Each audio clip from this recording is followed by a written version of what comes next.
How's it going, everybody? Bryan Alvarez here on Wrestling Observer Live. We are here every day, Monday through Friday, noon Pacific, 3 Eastern, Sundays, 3 Pacific, 6 Eastern, Saturday mornings with Jim Valley, 10 a.m. Pacific, 1 Eastern, Sundays with Andrew Zarian.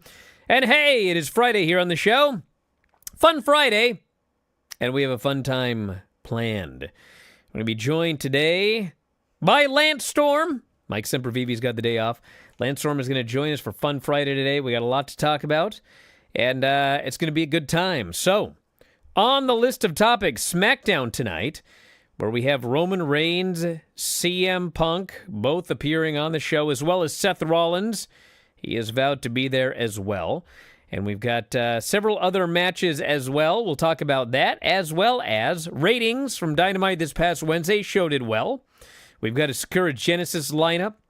Homicide had his final match last night at Outlaw Wrestling's Thursday event in Brooklyn. And I got an email. Somebody who was at the show is going to call in the final segment of the show and give us an update, because I will open the phone lines. Yes. We've also got the full list of the Slammy Awards, so we can do our own voting on the Slammies here today. Who do you think should win all of these awards? I'll give you the nominees, and then, man, we can vote, I guess. That'll be super exciting. And plenty more. If you would like to text us here today, 425-780-7566 is the phone number. That's 425-780-7566. If you have questions, comments for myself, Lance, you can also email me, f4wonline@gmail.com. F4W Online, Threads, Instagram, and Cameo. And at Bryan Alvarez on X and Blue Sky. And we have a special. We have a special today. Cameo's 16% off this weekend. It's a Fun Friday special. 16% off at 4wonline.com. At 4W Online on Cameo. Head up there and grab one for a fun weekend. For a friend, family member, loved one, or hated rival. At 4W Online on Cameo. Back in a moment. Observer Live.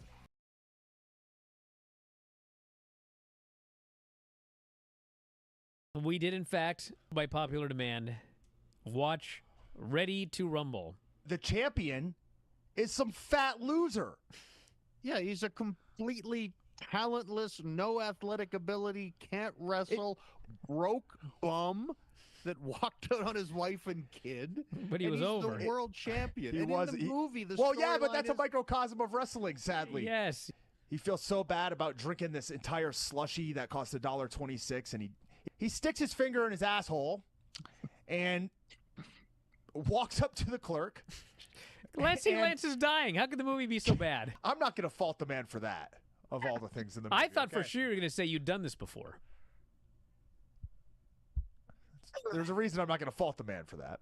I just think with all the porta potties and farting in this, that I think Vince McMahon was a secret producer on this film. Had to have been. So then we get the Shermanator. He's playing a WCW arcade game. He uses some internet sleuthing to find the personal information of Jimmy King. He's searching the internet. Can find out anything on here. This movie was so antiquated. Every Nitro Girl is in a Nitro Girl outfit, except for this girl. They had her dance in something totally different. Brian, like the captain. So we're so stupid. I got it. Captain Yes, Stavin? if you're watching this film, you're that stupid. I'm sorry. But I was also insulted by the fact they hired Michael Buffer to announce the Royal Bash, the fake-ass Royal Bash. $24 million budget. Wow. And probably $500,000 of that went to Michael Buffer. It made 12. You know, we should mention this cage match is the triple-decker Cage of Doom. Everybody buried it. It was horrible. Everybody hated it. And so they decided to make a movie. And what is the final battle? It's another goddamn triple-decker cage match. This would be like in 2010 if like TNA made a movie and the final match was a reverse battle royal. They throw powder in someone's face, DDP's, I think, or somebody's, and the dude just looks at it and goes, "It doesn't work." It's like, of course, because wrestling's fake and stupid. Should we just end it there? What a soundbite. There has never been a movie I have watched in my entire life which has made me hate myself more. Wow. I'm ashamed that I'm even in the place at 41 years old where I would end up reviewing this movie for money. I would have thought I would have made it out of here by now. You know what I mean? I'm done. Well, everyone, hopefully we can do this again someday. Instead of suffering through the YouTube chat, click like and subscribe.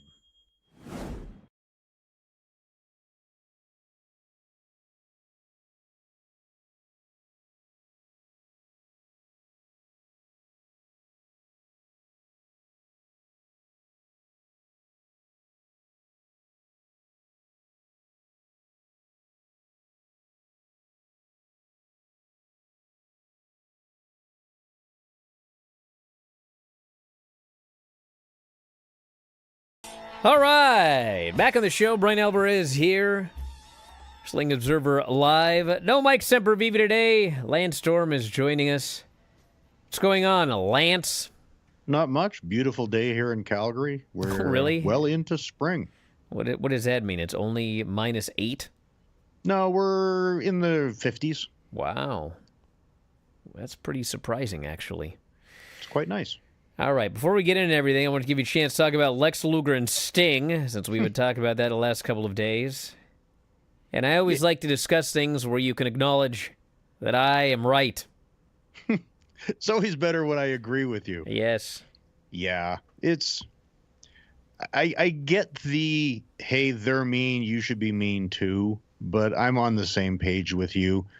Sting being at the Hall of Fame to induct Lex Luger would mean $0 to TKO or WWE's bottom line, and Sting being there means 0 to the bottom line of AEW. So it really comes down to whether you want to be decent or not, and whether you want to do something nice for probably both Lex Luger and Sting. I would imagine Sting would like to induct his best, I don't know if they're still best friends, but they've been best friends for a long time.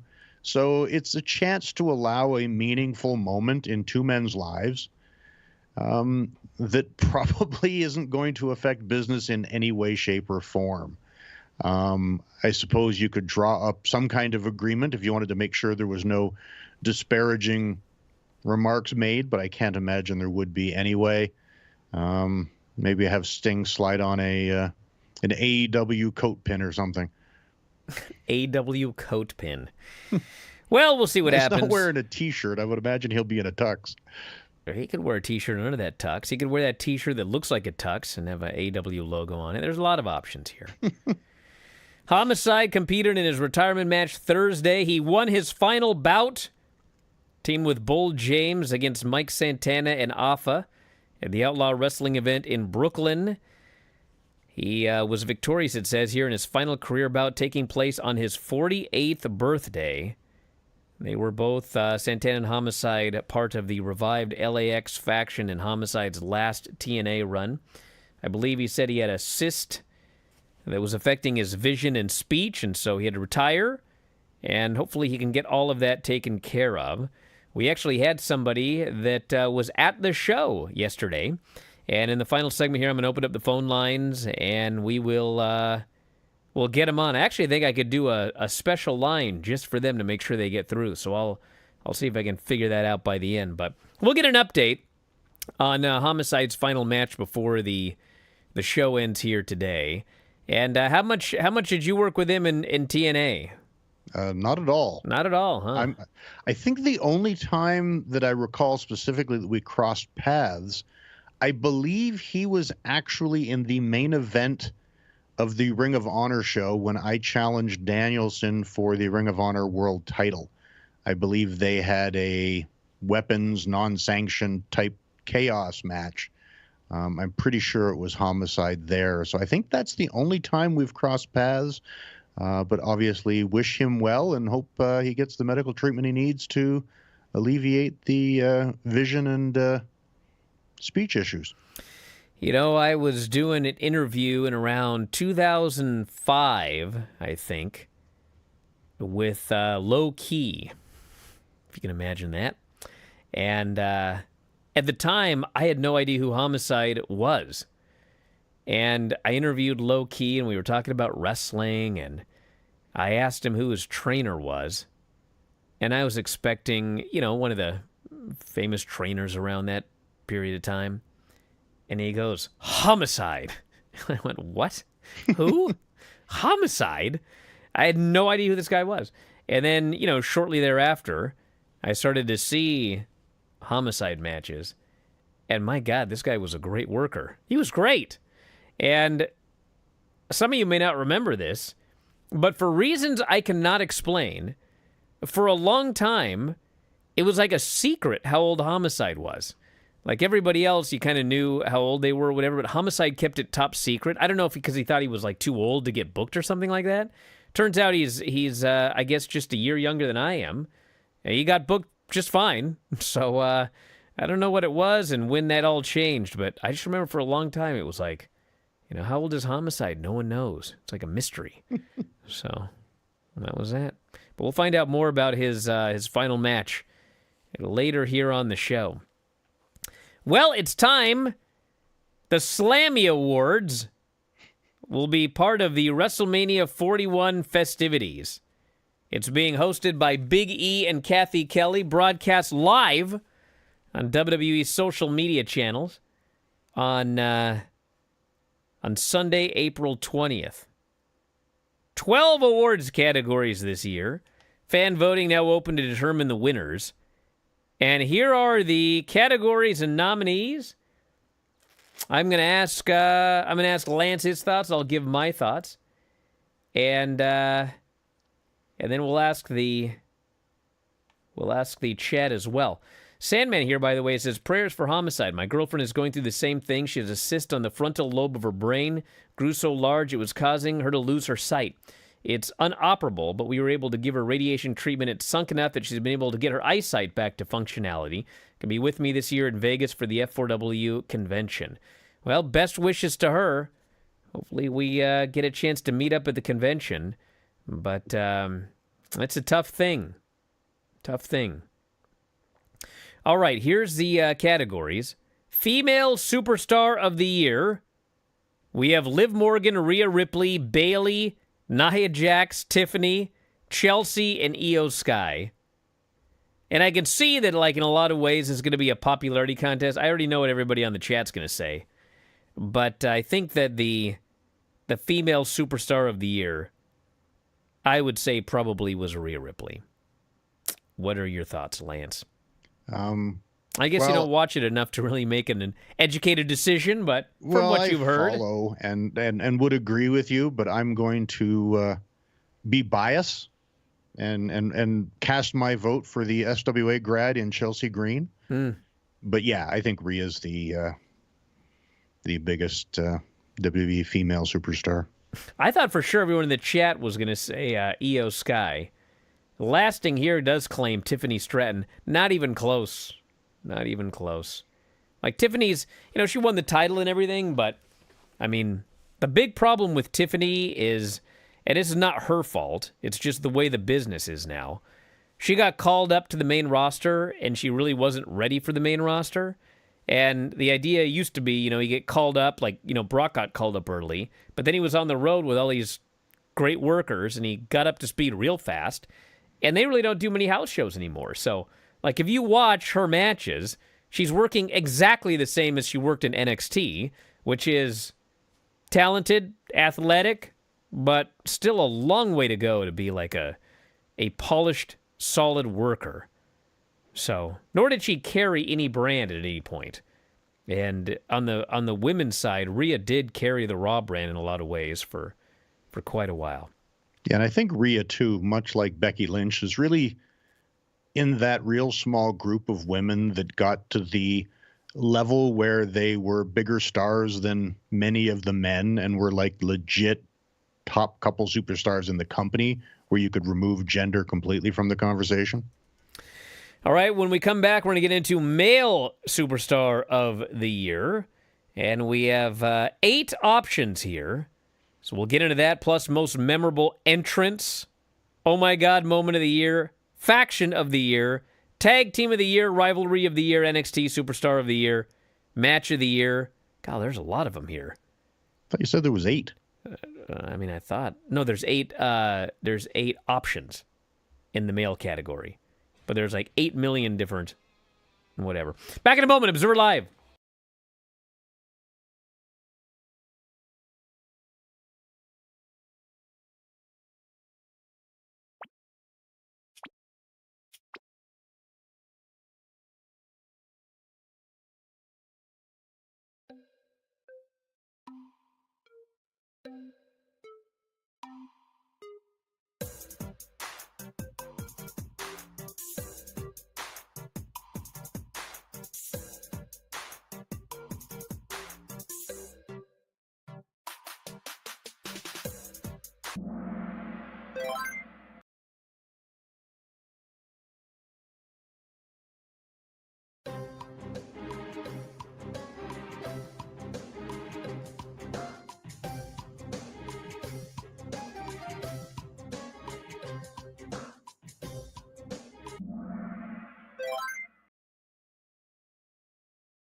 Back in the show, Bryan Alvarez here, Wrestling Observer Live. Lance Storm joining us. Male Superstar of the Year, Cody Rhodes, Roman Reigns, Gunther, CM Punk, Damian Priest, Drew McIntyre, Jey Uso, and Seth Rollins. It's got to be Cody. Yeah, I Carried the like company. Drew Not even McIntyre close. just because I really enjoy him currently. But yeah, it's Cody. Then we've got memorable moment, most memorable entrance, actually. Which I can't even vote. I don't remember everyone's entrance. But it was Cody at Mania 40, Jey Uso with Travis Scott, Roman Reigns at Mania, The Rock at Mania, Bayley at Mania, Randy Orton Berlin, Seth Rollins with the Philadelphia Mummers Band, Sami Zayn in Montreal, Sami Zayn at Mania, Logan Paul at SummerSlam, Dominic at Bad Blood, and Drew at Clash at the Castle. I mean, just pick something. Just pick it. Oh my God, moment of the year. Cody Rhodes, Roman Reigns finish at Mania 40. Dominic turning against Rhea for Liv. Kevin Owens turning against Randy, New Day turning on Big E, Tiffany's cash-in, Damian Priest cash-in, the Wyatt debut, Braun Breaker spearing Ice-Speed show, Oh, jeez. Bronson Ice Reed show hitting a speed. tsunami on Braun on a car, Cena turning against Cody at Elimination Chamber. Why is that in this year? That should have been like last year, right?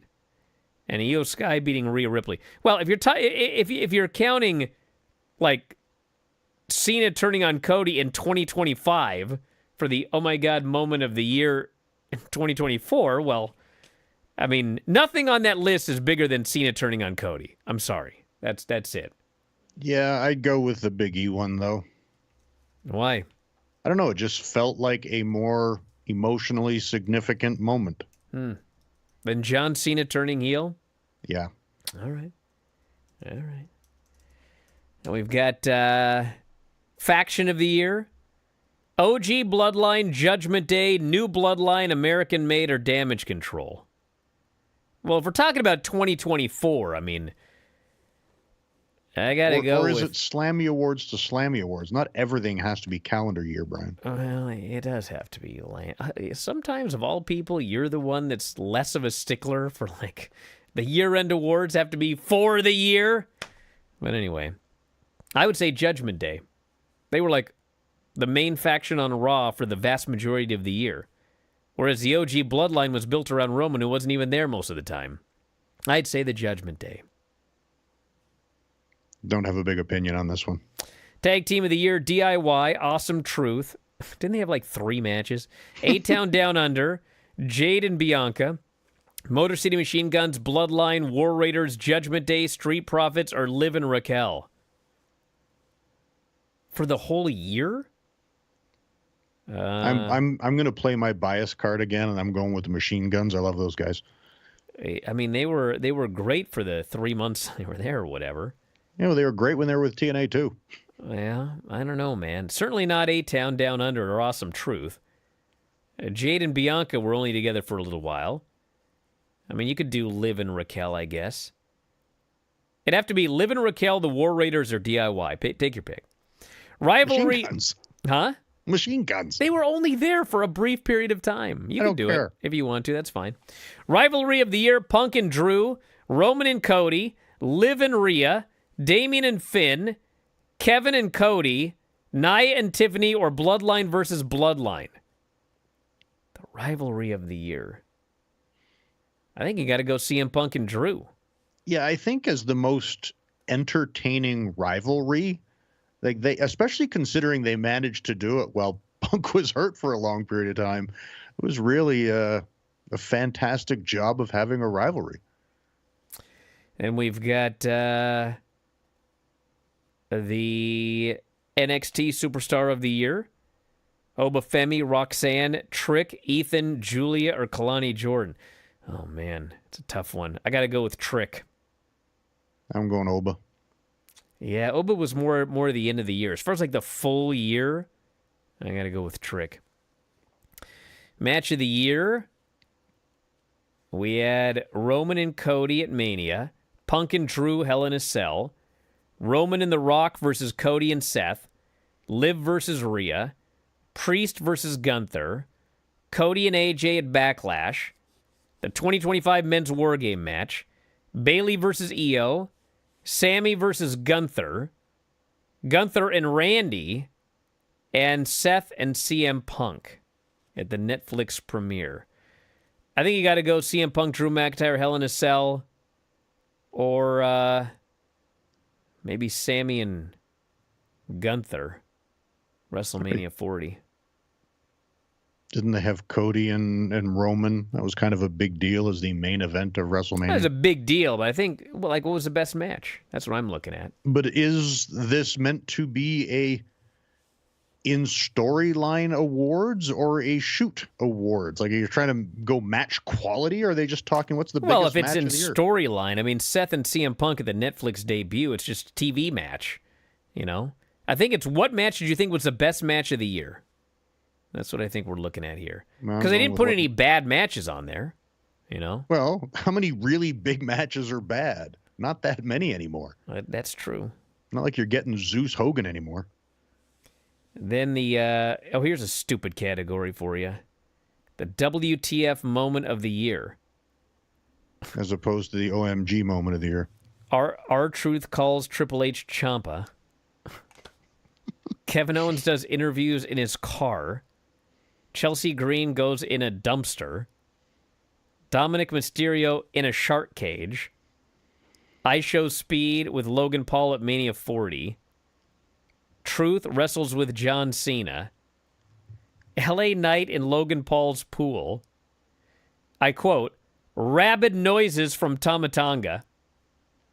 Jacob Fatu saying I love you solo in the Wyatt 6 debut. What? See, these are the awards that ruin the Slammies for me. Because being a Slammy winner no longer has any prestige to it, because you can win one for being humiliated and being crappy. Like if you're an Oscar winner, it's an accomplishment and an achievement.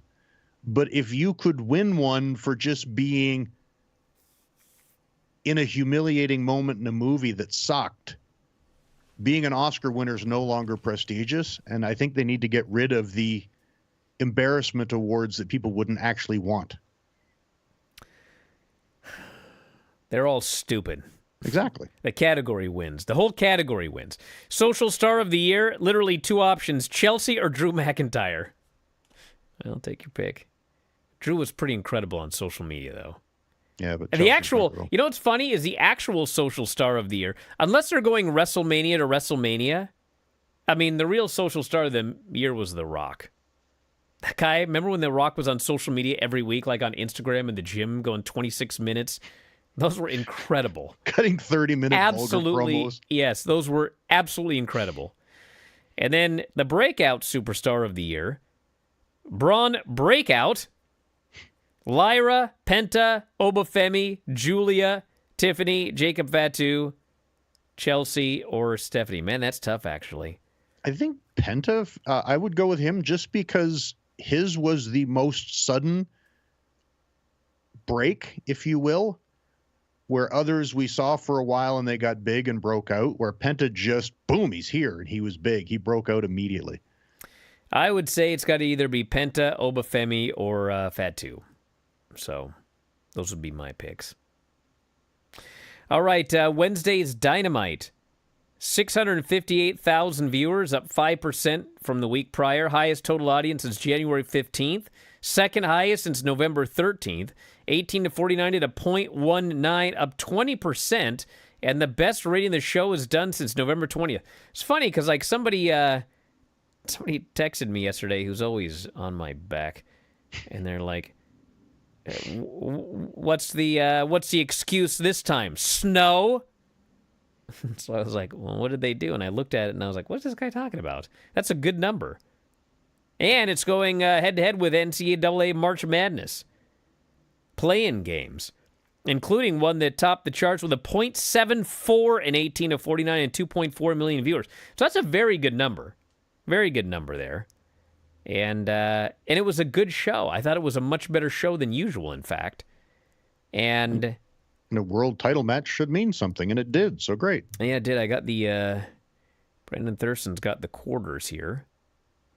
So the show opened well, 765. They did lose 100,000 viewers in that four-way. So basically that's your usual lead-in. But after the lead-in drop, the show did significantly better than usual for the next hour and 15 minutes, including, obviously, the Moxley-Copeland match.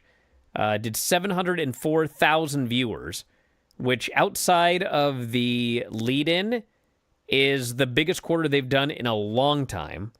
And after the match ended, the AR Fox Will Ospreay match dropped about 100,000 viewers, and it stayed there till the end of the show. Although, stop me when I sound like a broken record. The overrun died. They lost 60,000 viewers, and they fell in both viewership and 18 to 49. It's like I say it every week. The overrun hurts almost every single time. Yet they are determined to do it for reasons that I cannot explain. So anyway, we're going to open up the phone lines after the break. Back in a moment, Observer Live.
Back in the show, Bryan Alvarez here, Wrestling Observer Live. Lance Storm joining us here today. The phone lines are open if you want to give us a call here today.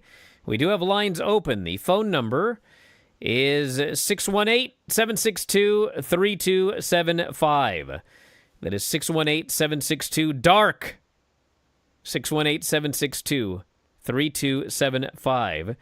You can also use callinstudio.com/show/WOL. That is the world-famous international web browser line. callinstudio.com/show/WOL. And I have given a special phone number to the fella, Michael, I believe, who was at the Homicide show. So hopefully he can get through. But let's go to the phone, see what's on everyone's mind. You are on the air. Who is this? And where are you calling from? Hi, Bryan and Lance. This is Michael from Rochester. Thank you for taking my look at call. And Lance, it was an honor to be talking to you for the first time. I actually saw you wrestle Axel Rotten at a show in Rochester, New York in 1998.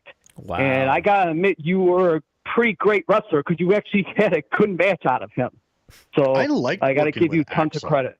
Axel was actually a far better wrestler than people give him credit for. He got lumped into the hardcore stuff, but Axel was a lot of fun. Okay, cool. I wasn't the biggest fan, but I'm glad you liked the match because it was very, very good.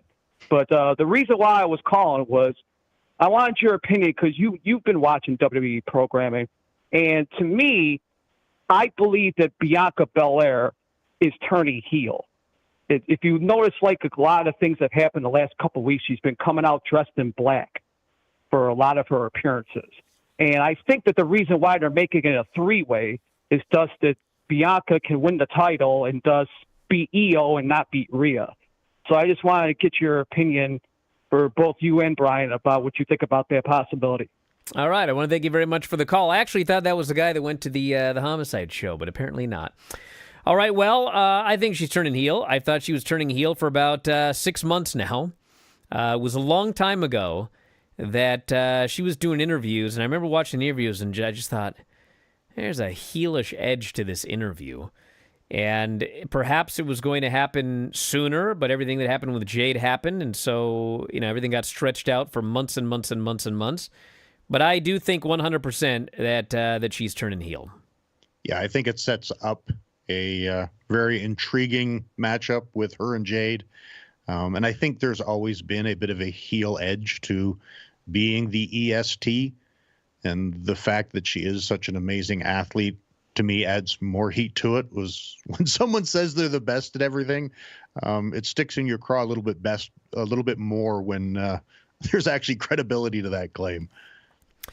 All right, let's go to the phones. You're on the air. Who is this, and where are you calling from? The International Web Browser Line. Hello, Bryan. Hello. I'm Karim from Tijuana, calling once again. Yes. I hope that you both and Lance are doing great. I want to talk some New Japan because the New Japan Cup just concluded yesterday with David Finlay being the winner. I wanted to ask about the Chris Charlton thing. He missed like the first week, I think, of shows. I don't know if he was busy or something happened again with the thing he was suspended for. I always get curious if the sentiment that Chris come across in his commentary about the New Japan, some of the New Japan fan base not happy with the alliance they have with AEW, it is a shared sentiment, or it was more a thing of him wanting to, I guess, promote an invasion angle they can do later down the line on Forbidden Door. I remember Yota Tsuji and Naito making comments sort of Okada telling that he's no longer the great wrestler he was, and he's just doing flipping the bird on TV and getting paid a lot of money of it.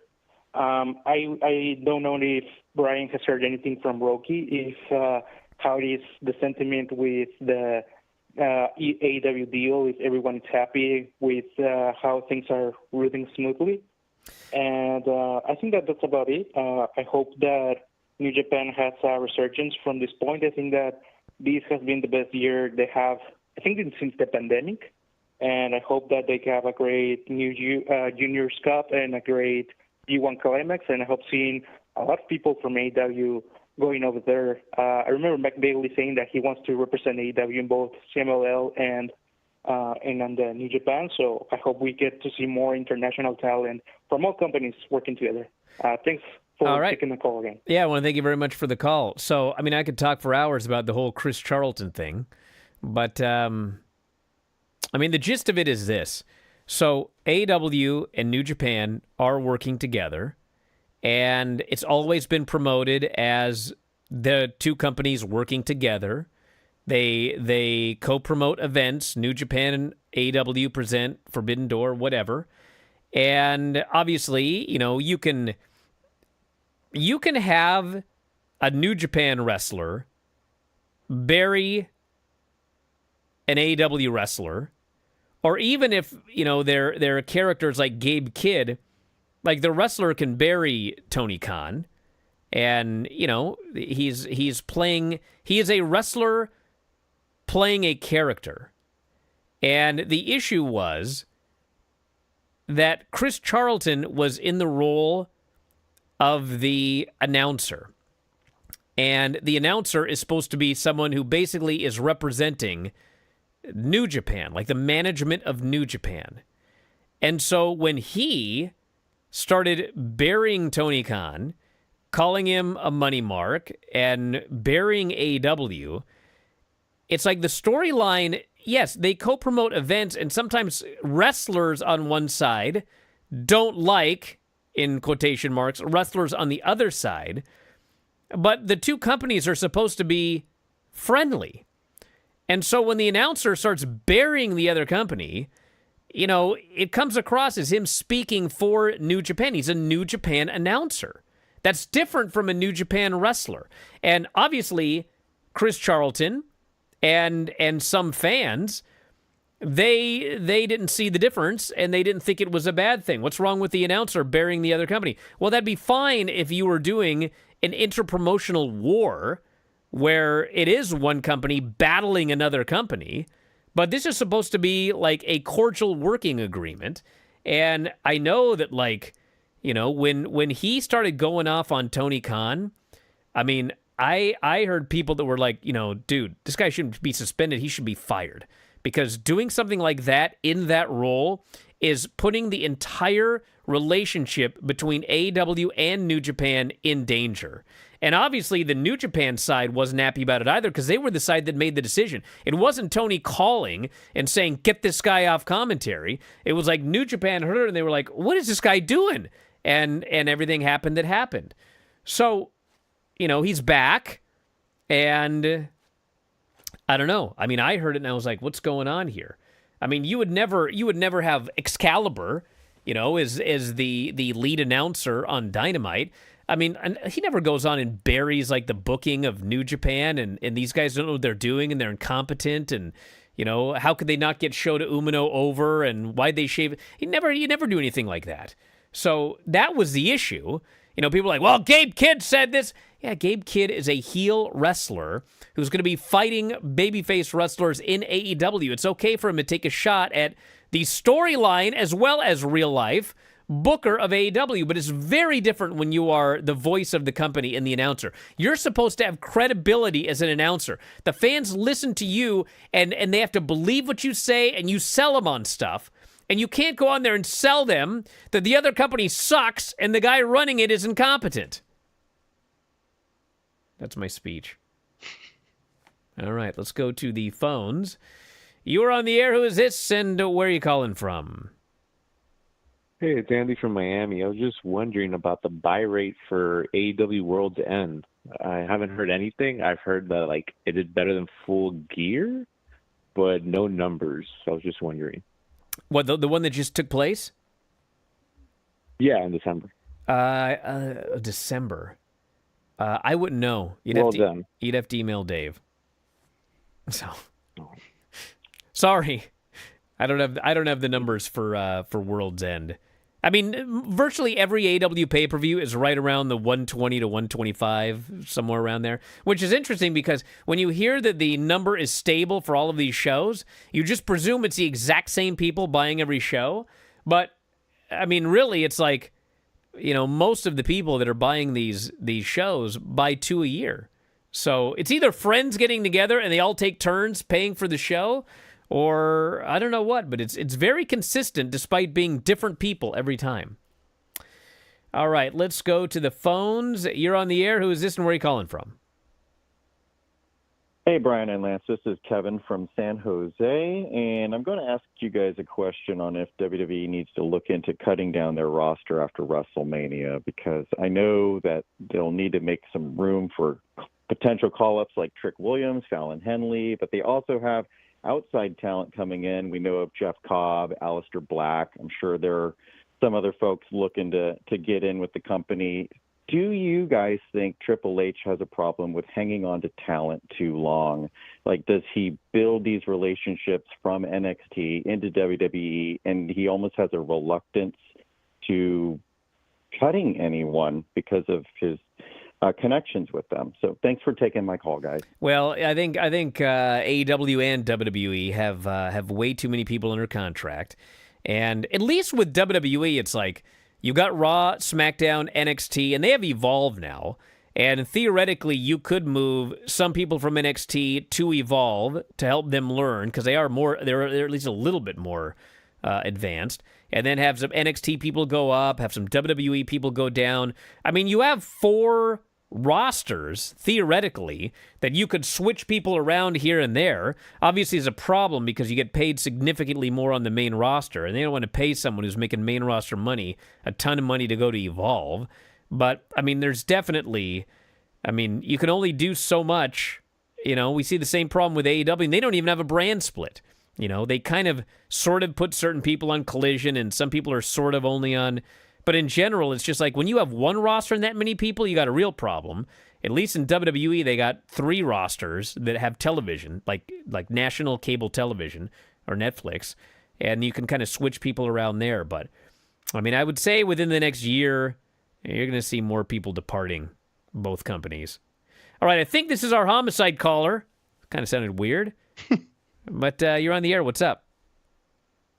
Hi, this is Michael from New York. I'm calling Yes. to talk about the Homicide show last night. Finally. Tell me about this show.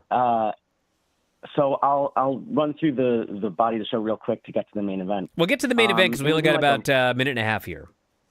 All right. So it was Homicide and the former Bull Dempsey against the former Manu and Mike Santana. And all up and down the show, everyone took it nice and easy so that the main event, the guys had a chance to shine.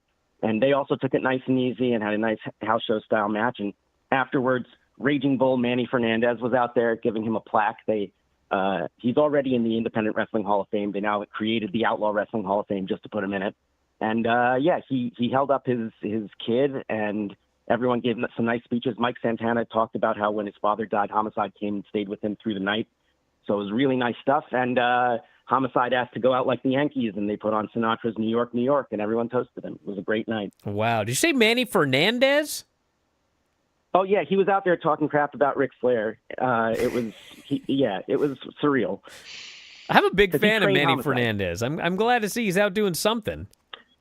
He said that the training that he got from Terry Funk, he passed along to Homicide, and Homicide passed along to another generation of wrestlers. So everyone was giving him his props. Wow. So, but he mentioned, he's got problems seeing and such. The work was fine. He can still work.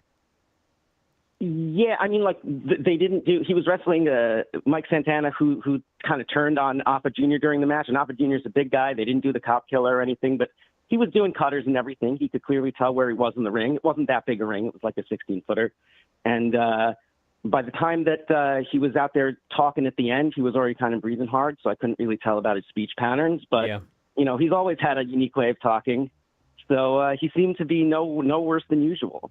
All right. Well, listen, I want to thank you so much for calling the show today. I'm glad we finally got it in, and we got to go right to a break. Back in a moment, Observer Live.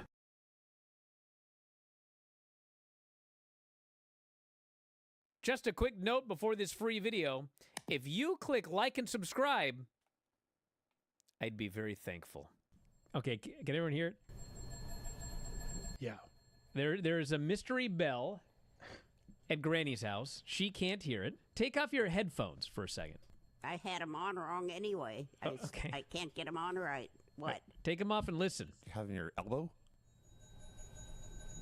Is the fan on a computer? Nothing. All right. Well, this is going to be an exciting show. Gonna have bells ringing through the whole thing, and it's every week. It's got to be me. Do you have a neighbor that's an ice cream man No, practicing out there? I got a neighbor that smokes marijuana. I'm sure you do.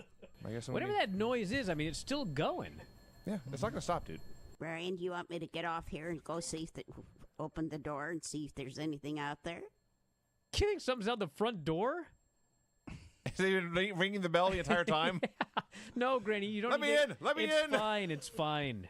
If it's death, don't open the door. Thank you, Craig. This person thinks it's a stove timer.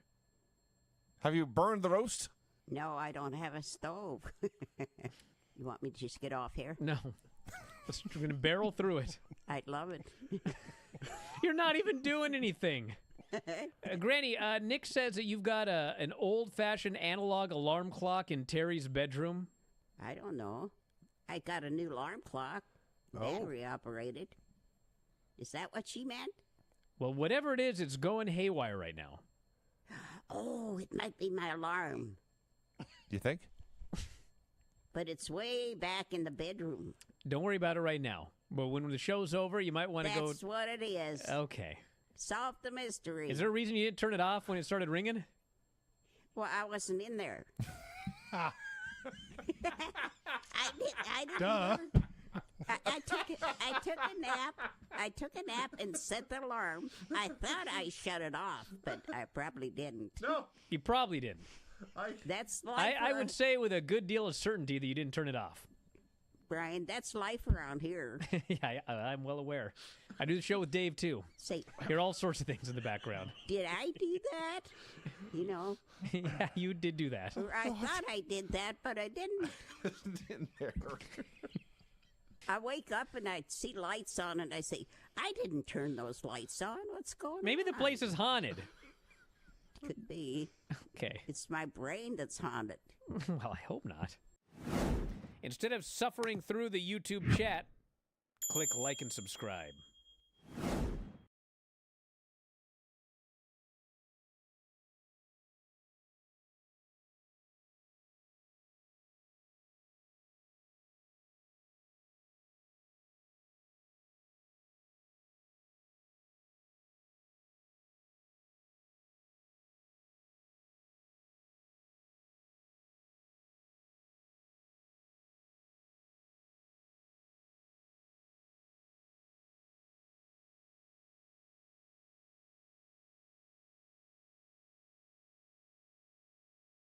You know, somebody else mentioned that they got Raw, SmackDown, NXT, conceivably Evolve, and now also they have TNA. Mm-hmm. So I had you muted this entire time, I just realized. So if you were saying anything, I wasn't ignoring you. I just realized your channel was off. But anyway, so yeah, they've been sending some people to TNA and some TNA people going. So they got a lot of options. They don't necessarily need to get rid of a bunch of people, but I still think it's likely coming. Let's do some plugs for TNA, Lance. Yeah, TNA Wrestling's Impact Thursday night, Access TV in the U.S., Fight Network in Canada, and our Unbreakable app special, I believe it is in Vegas WrestleMania weekend. I think it's on Thursday. Yeah, I'm gonna be there, Lance. You better put together some good matches, brother. I'll make sure the card is good, and hope we can grab a bite to eat afterwards. Oh yeah, it's on you. I'll see you there. Vinny and I both. I'll make sure you get good matches. You can buy me dinner. And we'll talk. All right, anyway, Vince got some money. Hey, we're out of time, everybody. Fun Friday. Thanks for calling, everyone. And we are out of time. So we'll talk to you next time, Wrestling Observer Live.